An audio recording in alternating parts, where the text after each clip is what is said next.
Hello, hello, and welcome once again. J76NY here, back with Anton, Rayne, and Sordland. About to move on to the next turn. This is episode number 22 of our douchebag playthrough on Suzerain.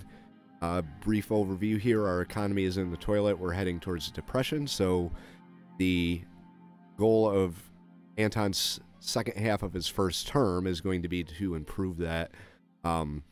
Also, if we can bring our government budget up to at least even, so that it's in the black. If not in the green, that would be great. As well as increasing Anton's personal power and wealth. That's all the underlying goal. If I can get rich as hell and not get reelected, maybe be okay with that. But I like the power too, so we're going to try and get Anton reelected. Our first mega project that we gave to the startup private company in the hopes that they would do good is making very, very slow progress. The Sordlands State Construction Company is doing better with the industrial zone in Conriat. They're about even. Anyone want to place any bets on which one's going to get done first? I'm more than willing to wager on that. But let's get into today's episode and the next turn. Revelations. Now, that doesn't sound good. It sounds like we're about to get busted doing something wrong. We don't ever do anything wrong, like take bribes or arrest our political opposition. But one of the guys we took a bribe with, Tusk, is in Antal Rock Prison with the opposition leader there, Mr. Franz Richter. He's in prison now, too, so, alright, let's see what we got. Queen Beatrice demands reparations for centuries-old alleged war crimes. Queen of Rumburg, Beatrice Livingston, brought up the Estord incident in the 15-Day War, which was in the 1870s. Igniting the forgotten centuries-old debate of Sordish war crimes, she spoke about the need for peace and change in Eastern Mercopa, and that the way forward can only be walked if past atrocities are finally settled. Queen Livingston claimed that the Sordish army in 1870 had massacred ethnic Rums with plans of committing genocide. Sordland still hasn't claimed any responsibility for that past war crime. And she demands reparations. We are not going to claim responsibility for anything or pay you anything. Hundreds killed in Helgeland. According to the reports, the riots in Helgeland have already resulted in the arrest of thousands. The number of deaths is believed to have surpassed 100. Magnolian government has still not released a statement about the bloody conflict. Riots in Helgeland had exploded out of proportion in the aftermath of the murder of Volgish Highlander. The majority of the arrests and deaths belonging to the Volgish community and the island. Governor of Helgeland claims that the riots were being incited and supported by the Volkslandian government. Drama. That's this little island right here. Maybe not. Oh, whatever. Gendarmerie police issue. Massive miscommunication between the interior and Gendarmerie has resulted in a failed raid in Vesord. The Ministry of Defense and Interior have both put the blame on each other. So we got internal drama now, too. I'm not going to side against Joseph. He's my man. And he's bald just like me. There will be a gathering soon to solve the ongoing dispute within the security. All right. Anything else? Departure of President's son from home. Thank God. It was a cloudy, rainy day in Holsword. But neither the gloomy weather nor the unfolding protests could dampen my spirits following my recent court win. That wasn't the only cause for excitement in the Rayne household. Today, Franc was finally leaving home. My son piled the last of his bags next to the door. Serge and the assistant driver were waiting outside next to the car. Did you pack everything? Don't forget to give me a call immediately after you arrive. I will. I think I'm all packed. Franc is my son. He's a failure. Monica is my wife. She hates me. And Deanna is my daughter, and she is on her way to hating me. Monica helped him put his backpack on while Serge started carrying the luggage to the car. Made you a sack lunch. It from the kitchen. Franc and I turned to face each other in the doorway. I guess this is it. Goodbye and good riddance.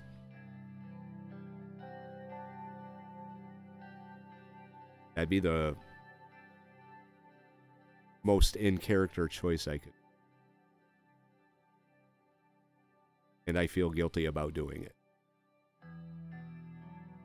I know you're still mad at me, but I made this decision for your good.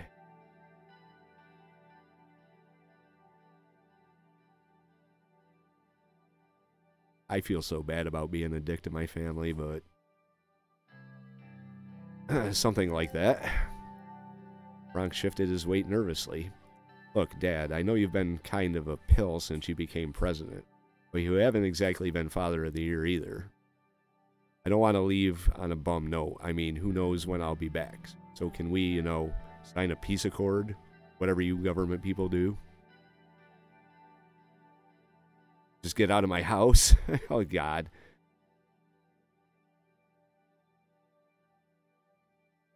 I could be a sarcastic prick. Yeah, just get out of my house. Franc scowled. I figured as much. Been nice knowing you, Anton. At that moment, Deanna rushed to the door. Franc! I'm going to miss you. I'll miss you too. Don't forget you've got to give Mom and Dad an extra hard time for both of us now. Franc picked up his sister and gave her a big hug. Monica appeared in the doorway holding a paper bag. I cut the crust off your sandwich just like the way you used to like it. Not a kid anymore, Mom. Can't a mother pretend, oh, Franc. Sappy shit. She embraced him with tears in her eyes. Franc looked as if he was about to cry as well. I caught her glaring at me over his shoulder. I hoped someday she would understand why I decided to send him away. Because he's a useless piece of shit, that's why. And I'm a dick, so... Sir, Franc needs to catch the next bus to the border to get to the military academy before roll call. We'll have to leave now to make it. Time to go, Franc. Franc turned around and looked one last look at me.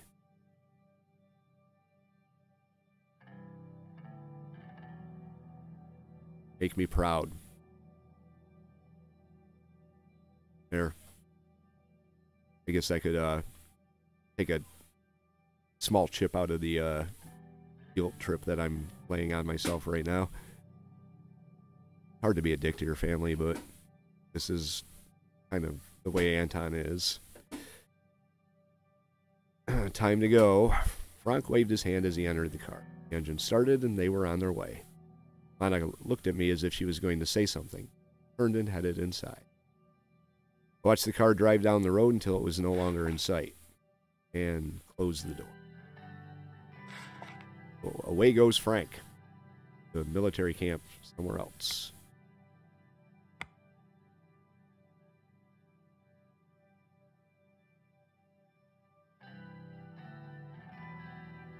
All right. What do we have here? Well, we got something in Rumburg. Oh, boy.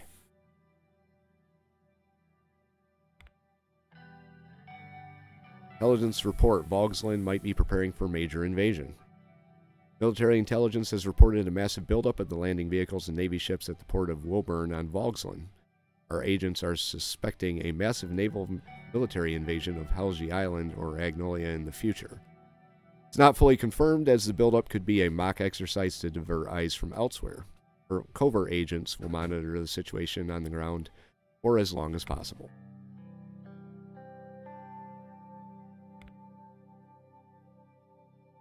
Queen Beatrice Livingston has called for reparations to be paid for the so-called past atrocities. We are not paying Rumburg anything.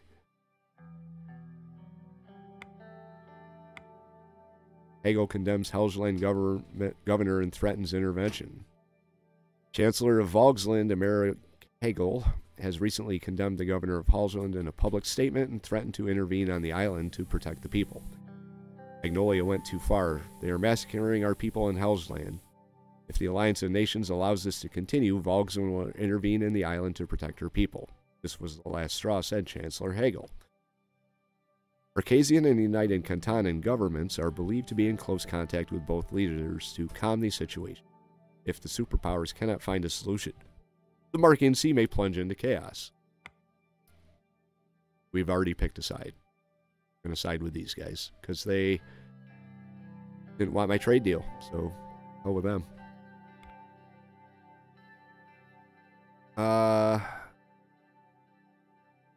Oh, well, hey, here we go.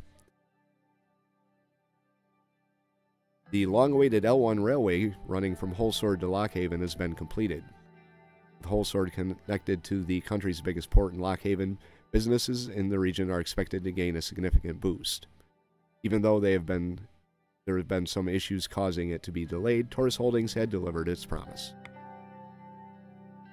Cool. Now we have to go to the opening of the L1 railway.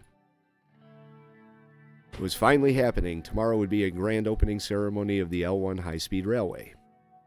Though the construction delay had taken its toll on our morale, this was still a proud moment for all of us. Simon and Gus, who had heavily assisted in the project, had come to discuss the ceremony plans with Lucian and myself. First of all, this day might have arrived later than expected, but it doesn't change the fact that we are here now. This is a big success. Congratulations, everybody. Many more projects like this. Well done. Odd. Let's move on to our plans for the opening tomorrow. It's been a long time since the last successful infrastructure project.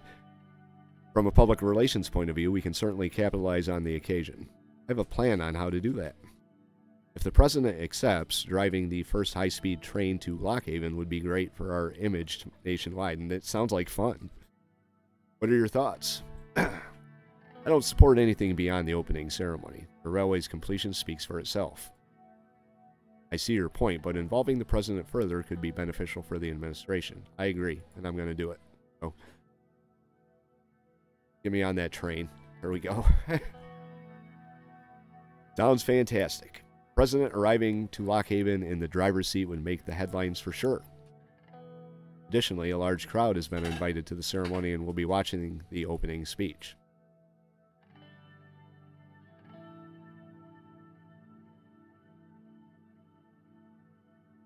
Good opportunity for exposure. Every single press outlet has, of course, been notified, and they will be there. On another note, it goes without mentioning that this was a team effort. Beginning with the President, who put his trust in me, I want to thank all who were involved in the L1.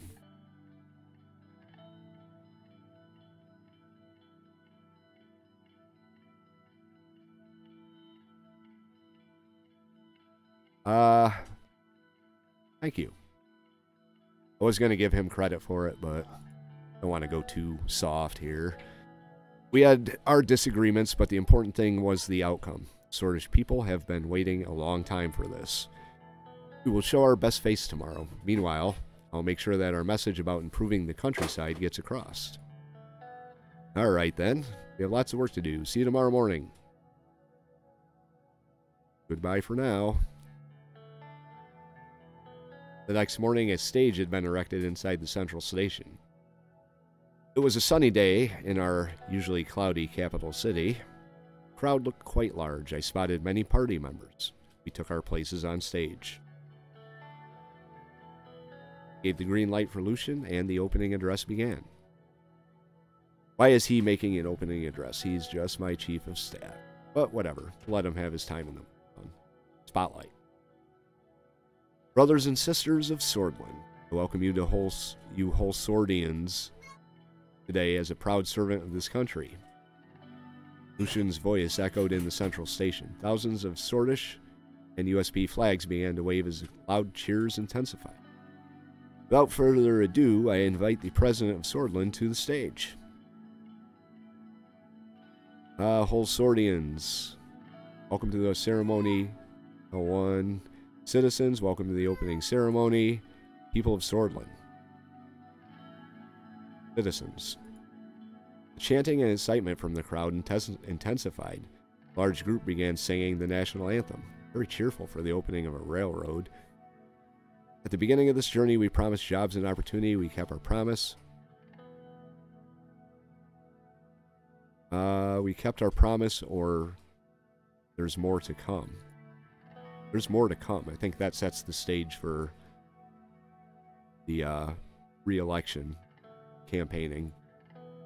We built this railway to create economic growth throughout the greater Holsord and Gelsland regions. Our intention with the L1 railway was to allow citizens to easily commute between the major cities of Holsord and Lockhaven, mention the economy. Thanks to this railway, travel between Holsord and Lockhaven is now twice as fast and endlessly more comfortable. Thanks to this railway, thousands of new jobs have been and will continue to be created. No? None of this would be possible without the sound advice of my cabinet member, Gus Manger. Please come over here. Ensuring the success of this project wasn't just one of my presidential goals, it was my personal priority. I want to acknowledge the brilliant mind behind this project, the esteemed Minister of Economy and Tax, Simon Hole.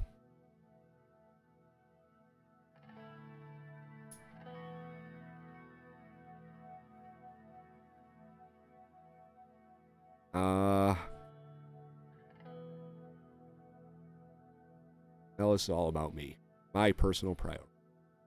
The crowd began cheering my name. Besides, they're going to be voting for me, not Simon.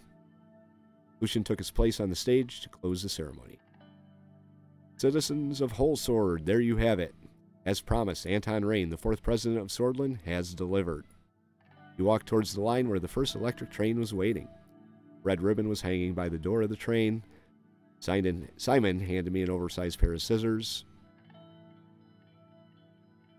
Cut the ribbon, triggering a wave of cheers from the crowd. The cameras flashed. Congratulations to all. Hopefully this success will lead to many more. A good moment indeed. We have helped so many in the countryside. Train is prepared, sir. Journey to Lockhaven should take about 4 hours. The rest of us will be on the train as well. Get in the train. I entered the cab and took a seat with the assistant beside me. The crowd was trying to catch a glimpse of me through the window. Who do you want to travel with in the cab, Mr. President? Why don't you come with me, Lucian? Thank you, Mr. President. It will be a good journey. We can talk about the reforms on the way as well. The locomotive assistant flipped a few switches and the train began pulling out of the central station. Lucian waved at the press photographers as I drove. The new train was in pristine condition. Its electric engine provided the smoothest ride I've ever had. After an uneventful 4 hours on board, we were welcomed by a throng of citizens at Lockhaven Station. The railway official opened to the public right after we left, and thousands began using it. It was a great victory for my administration. Pat myself on the back. There we go. All right. What do we have? Again, economy. One high-speed railway. Okay. President Rayne opens the long-awaited L1 railway project. For the grand ceremony, President Rayne has declared the L1 railway open with his aides by his side and executives from Taurus Holdings. After the ribbon cutting, he had delivered a heartfelt speech and brought attention to the capabilities of the administration. Following his speech, President Rayne has driven a train on the new railway for the first time. Okay. Taurus Holdings finally finishes the L1 railway. Taurus Holdings has finally finished the construction of the L1 railway, leaving much to be desired in terms of accuracy, quality, and punctuality. We are unsure why the president decided to pick a company other than Underhaul Construction for a task of this scale. Because I don't like Walter Tusk, that's why. L1 railway is expected to boost the production in between the largest cities of Sordland. It has been happily welcomed by its citizens. On the opening day, President Rayne personally drove a train for the first time ever after a speech highlighting the opportunities this new logistics overhaul will bring. However, whether the president can witness the fruits of his labor during his term is yet to be seen. Economists predict that most of the benefits can only be seen in the upcoming years. All right, well, I got to get reelected then. So I can see it. If the game doesn't go that far. Wish this game did. Have discussions on the changes to the law. All right. Lucian and I sat in my office waiting for Peter. I was at my desk and he was on the sofa, legs crossed. I have some news for you. Mr. Hull and I have been working on several possible plans to boost the economy, as is our focus. He is currently compiling a very detailed report with suggested projects. I'll make sure you have a chance to see it soon. Looks like Mr. Vice President is late yet another time. He lowered his voice, slightly concerned about Peter. Seems to have his mind occupied. He's been late to almost every meeting we've had recently.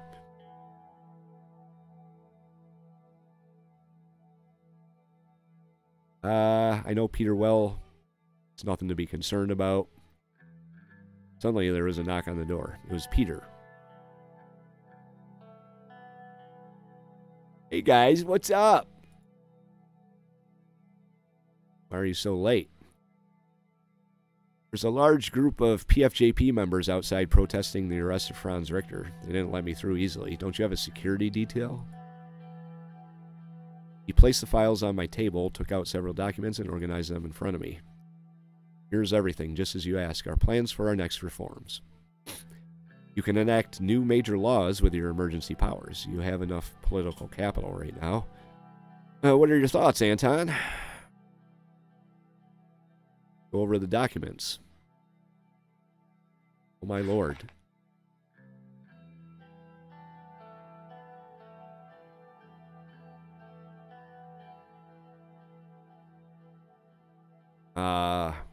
Relocation of teachers and doctors to rural areas. I can select up to 3 laws to enact. All right. The rural areas of Sordlands suffer from a lack of teachers and doctors to provide welfare services for the local populace. Through a decree, we can order the relocation of unemployed teachers and doctors to the area. That'll cost us one government budget. Bergia is a volatile region and seeks special administrative attention. By passing a new decree designating it a special zone, the administration can assign extraordinary privileges to increase the executive authority of the governor. That's free. Gun ownership rights. Currently, citizens aren't allowed to own guns except for licensed hunters. A decree would allow each citizen the right to bear arms after a base background check. Machine guns would require special permits by police chief. That'd be kind of cool. Wish they'd do that here. Wouldn't mind a machine gun. Capital punishment.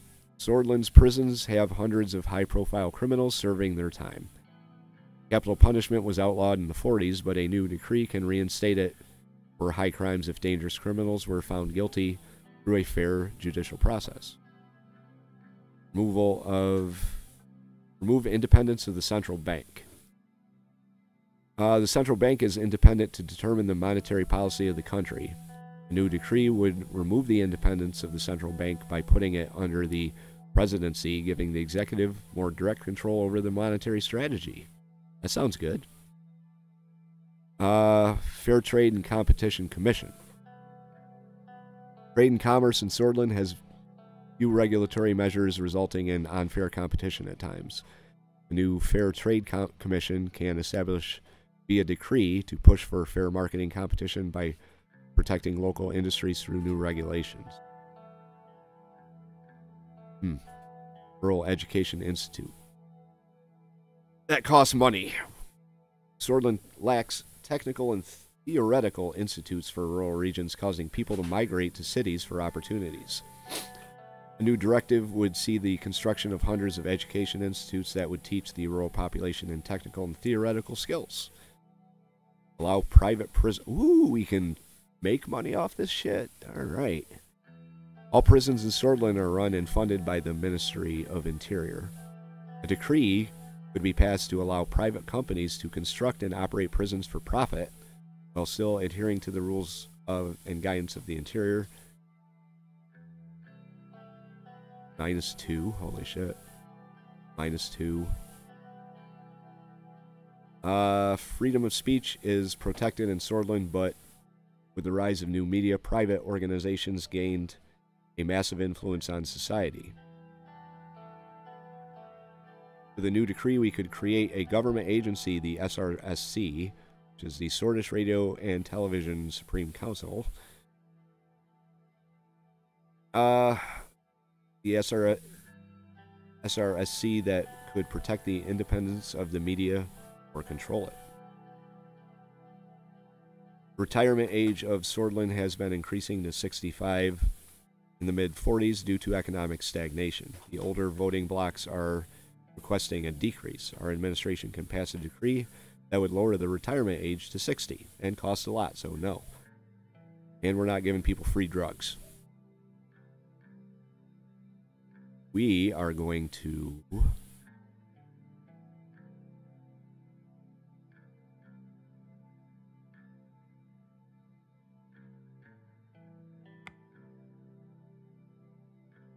We're going to take control of the banks.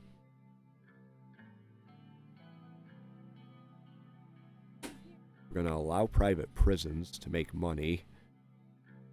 And we're going to make a move to control the media. Although this one...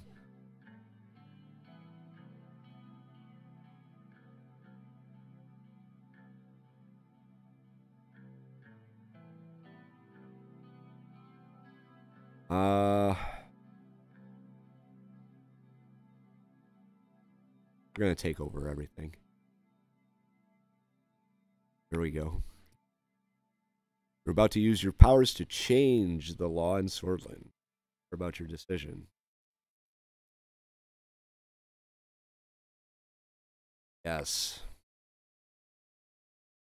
Following a brief discussion, I took notes about my decisions. Central Bank gained its independence during Alfonso's term. Backtracking from that decision so quickly might be damaging. Now, that would have been nice to know before I made the decision there, Pete. But it will help us control the economy better. The state should have significant control over its own money to be able to plan ahead. Edith will be pissed. Edith's already pissed. What difference does it make? And he laughs. Nice. We are one and the same, my friend. One and the same. Anyway. And there's the privatization of the prison system. Now that's going to be controversial. But the increased number of detainees has been pushing state prisons to their limits. Maybe I should have gone for the death penalty. And we could just kill all the excess. Well, whatever. It'll lift the burden from the government. He stopped for a moment and looked up as if he was trying to figure out which words to use. I very much support your decision to form a regulatory body for the radio and television. Television is the future. Great that we'll all understand this and control it. It will definitely help us have an influence on new media. How will you structure the Supreme Council of Swedish and Radio Television? I have no idea. I want them to be independent and only regulate the content according to some standards. Loss of media bias. How's that supposed to mean? Means they can't speak out against me, maybe? We'll have control over the council, which will have control over the media. See where I'm going with this? Well, I did kind of pick that one to get control over the media. Loss of media bias. That could mean bias in my favor.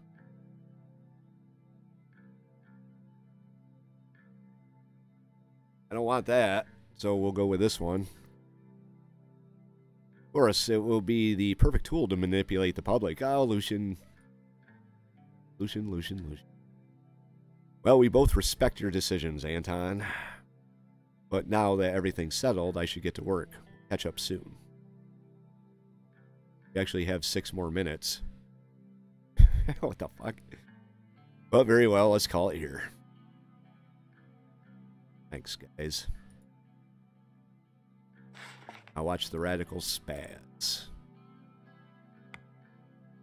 Oh, nothing from the radical. New council to oversee media releases. President Rayne has signed a decree that creates the Sordlands Supreme Council of Radio and Television. The council consisted of state television officials and media professionals handpicked by the administration will officially oversee all media publishing to ensure the validity of the information.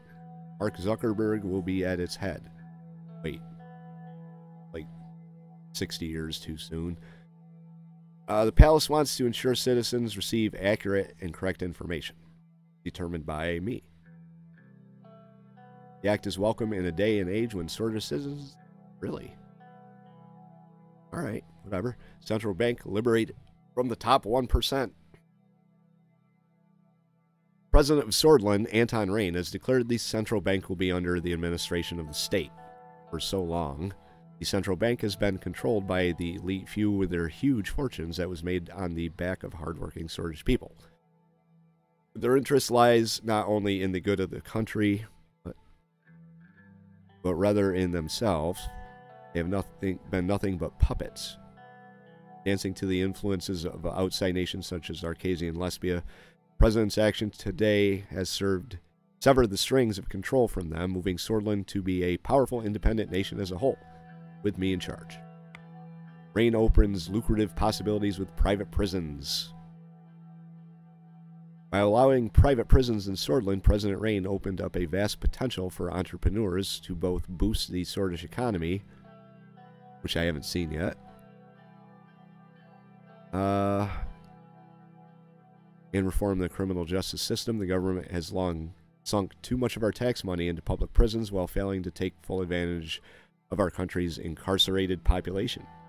Rayne's decree will be a boon to Sordlands corporations looking for profitable investments and a steady supply of low-cost labor. I just created a free market in slaves. Outstanding. Circling over Stallport. Patricio Alvarez, the Prime Minister of Lesbia, on his scheduled visit to the Republic of Angola to meet Prime Minister Van Horten, has failed to get off the plane when it landed on the Stallport International Airport. It is believed that he has been too drunk to get off the plane. The assembled dignitaries waited at the airport at the scheduled hour, but Alvarez's plane did not land. Airport officials reported that it was circling over Stallport. After circling for 2 hours, the plane landed, but Alvarez did not come out. Lesbian officials informed Van Horten that Alvarez was unwell, that the foreign minister would join the meeting instead. Okay. He looks like a drunk.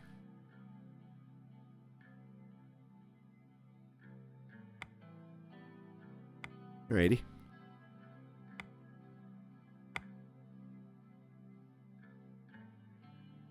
Media censored.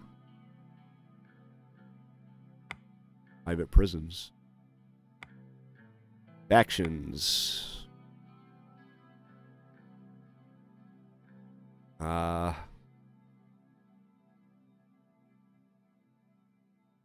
What's different about this? Empty seat, leader of the opposition and chairman of the PFJP.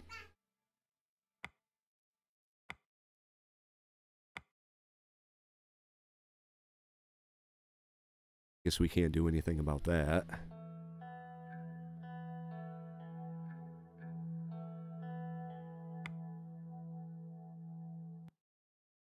Alright, well, let's see what's next here.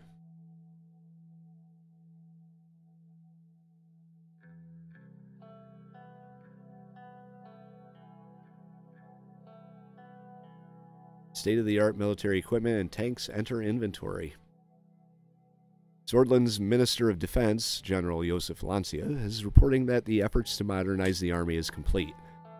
According to his report, our soldiers' equipment has been upgraded with the newest Morna Industries M120 submachine guns, the Strong Arm 55 or S55 assault rifles, BP-56 or the Bernard semi-automatic pistol, 1956, and Walter air-cooled 303 Arcasia machine gun.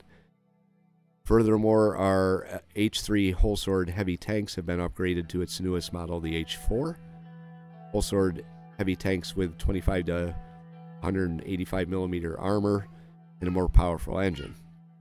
Armament have also received substantial upgrades in the form of a new 88 millimeter 43-inch main gun and a 12.7 millimeter heavy machine gun. Sounds like a pretty badass tank to me.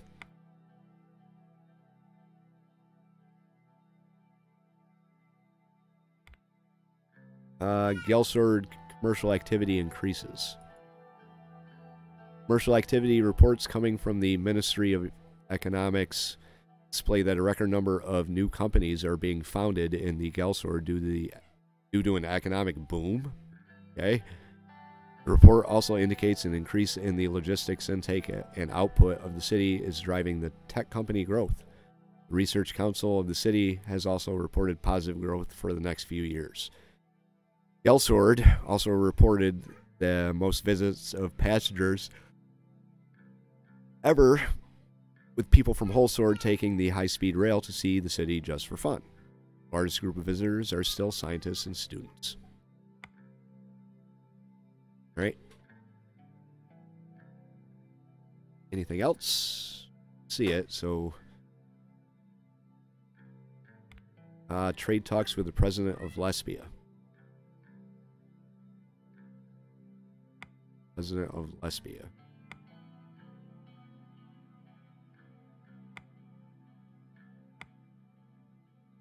This guy, the drunk. What I was looking in there for. 100th richest man in the world.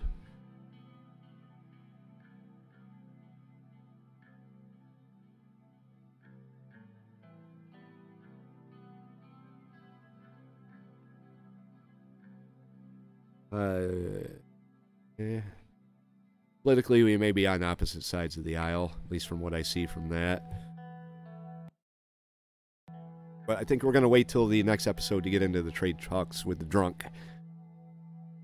That was a pretty good episode, I gotta admit. The railway was completed, we consolidated power and media, and financial industries. We sold all our prisons and got our budget to zero. Now that that's at zero and the railway project is completed, this should start going up. Hopefully. That's my hopes. But yeah, we're going to get into trade talks in the next episode. If you like this one, hit the like button. If you have any tips or advice or general thoughts about the game or anything else, feel free to leave those in the comment section down below. If you want to follow along and see if we can pull this off and get this dick reelected, hit the subscribe and you can come along with us. Pushing 900 subscribers now. It's pretty good for my still young and growing channel. So I'm pretty happy about that. Wouldn't mind having you come along with us. Until our next episode, Jay76NY saying thank you very much for watching and have yourself a very good day.